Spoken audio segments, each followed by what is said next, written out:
இதுவா? பல வருஷத்துக்கு முன்னாடி ஒரு திருடன் எங்கள் வீட்டிலேருந்து திருடிட்டு போன பானடி அது. அது உன் கண்ணுக்கு, அதுக்காக அது சாமி இல்லைன்னு ஆயிடுமா?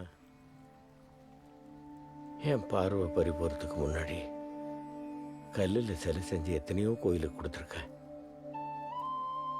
என் கையில் இருந்த வரைக்கும் அது வெறும் சிலை. கோயிலுக்குள்ளே போனதுக்கு அப்புறமா அது சாமி. அது நம்ம கேட்கறதெல்லாம் கொடுக்கும், நம்ம வேண்டிக்கிறதெல்லாம் நிறைவேற்றும். ஆனால் அது ஏன் பண்ணுது அப்படிங்கிறது நமக்கு தெரியாது. அதுக்கு பின்னால் உள்ள அறிவியல் என்ன அப்படிங்கிறது நமக்கு புரியாது. நம்ம முன்னோர்கள் என்ன காரணமே இல்லாமையா பெரிய பெரிய கோயிலெலாம் கட்டி வச்சிருக்காங்க? ஏன் நாமளே சந்தனத்தை பிடிச்சி வச்சு பிள்ளையார கும்பிடலையா?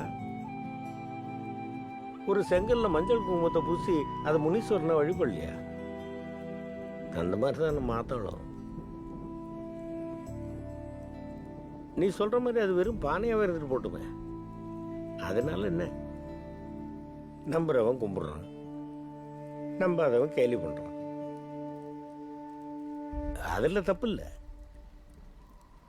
ஆனா நம்புறவனை முட்டாளாக்கி அந்த நம்பிக்கையை வச்சு காசு பண்றதும், அந்த நம்பிக்கையை எதிர்க்கிறேன் அப்படின்னு சொல்லி அதுல பிரச்சனை பண்றதுன்னா தப்பு.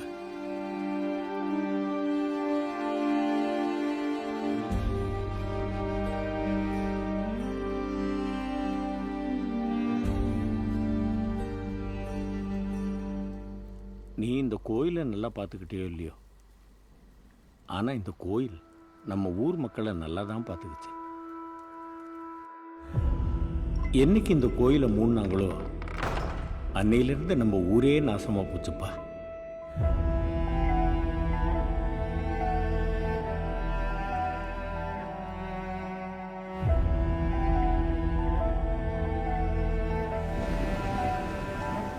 நீ கோயிலை துறக்கிறேன்னு எடுத்த முடிவு நம்ம சரிதான், ஆனா அதை உனக்காக பண்ணாம ஊர் நன்மைக்காக பண்ணுப்பா.